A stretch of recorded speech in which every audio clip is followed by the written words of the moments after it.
content creation and management. Now, this is a really hot topic for people looking to really make their digital marketing work and make their efforts with content creation more effective. Now, there's a range of different things that need to be considered and discussed when you're talking about content creation and management. Are you going to manage it yourself? Are you going to outsource it? Are you going to engage an agency who have a wealth of experience and knowledge in how to make your content work the most effectively? Management covers a range of different things when we're talking about content creation. When we come to talking about the management of content creation, we need to think not only about the management of the actual content that is being distributed, syndicated, repurposed and posted online. We also need to consider the digital assets that sit within content creation. When you create a video, when you write a blog, when you create a book, a download, a podcast, you're creating digital assets. The first part of management of content creation is organizing and storing the content that you're creating.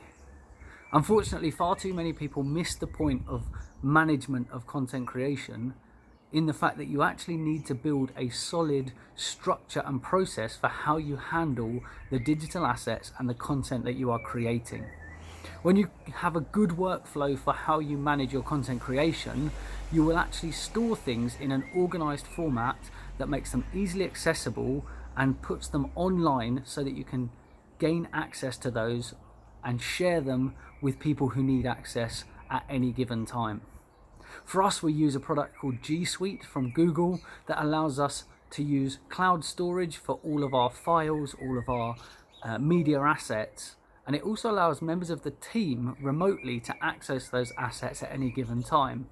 When we work with clients and we're managing their social and their digital presence, we ask them to put all of their digital assets into folders so that we can access those remotely in order to repurpose them, to syndicate them, and to make the best use of the time they have spent creating that content. So the first point of management is about organization and about file structuring and also the storage side of your content. Creating the content is something we've already covered. We're now talking about management.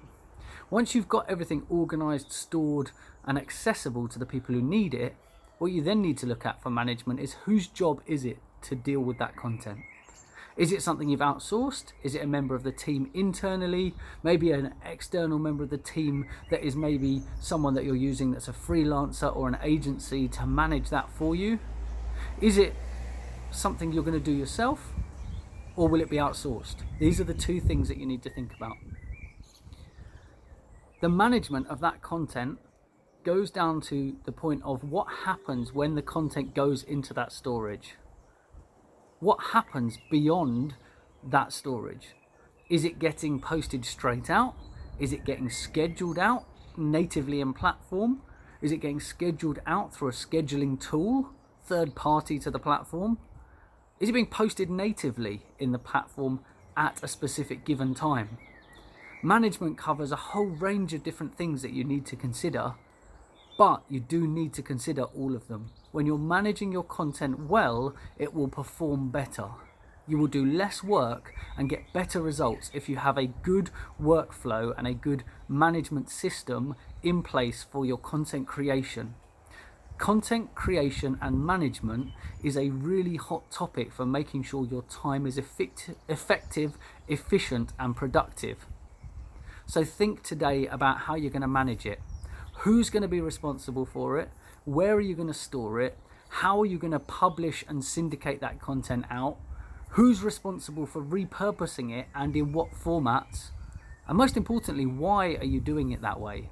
A lot of organizations hold on to the management of their content creation, curation and syndication for far longer than maybe they should, because they're fearful and they're scared of handing it out to someone else and letting go of the reins.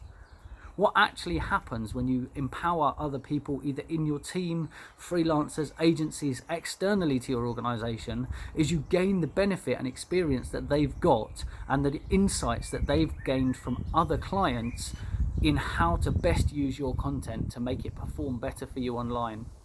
When that management role comes in and you outsource it and you hand it to someone else, you can focus fully and 100% on your content creation and creating great content without the concerns, the worries, the burden, and the time constraint of having to go and manage it, having to do that extra labor of working out, researching and syndicating and repurposing and broadcasting that content.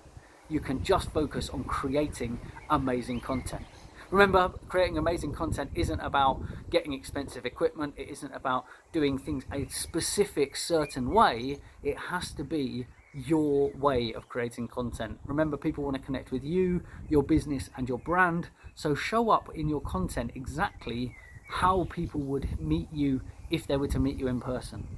Speak like you would speak to someone if you were in the same room as them. Make sure that when you do written content, it translates well back into audio format. So if you use the nature of how you speak, just like I'm doing here, using the content creation machine to write this content, then it's going to sound like you when it's read back. Think about the likes of Alexa and Siri and Google Homes, where people are getting web pages read back to them right now. They might not watch the video, they might not listen to the audio, but they might have that written word read back to them. One of the best ways to have leveraged this, even pre-voice era, was to look at the accessibility options in any smart device. You could have web pages read back to you, and in fact, it's a strategy that I use as a productivity hack. I don't need it because I'm not partially sighted, but I use it because it allows me to do other tasks whilst listening to the web pages. So think today, as you're looking at managing your content creation, who's responsible for it? What's the purpose of it, and how can you make that the most effective and efficient it can be for you? If you want to deep dive this, have a little conversation, remember you can always book a free 20-minute strategy call with me in my calendar. No upsell, I'm just there to help you talk through the ideas and work out what's the best option for you and your current situation. Remember, the bespoke solution will always be best, but it doesn't necessarily need to cost you a lot of money. If you want to book a call, go to imtristang.com/book now, grab a time in my calendar, and I look forward to helping you.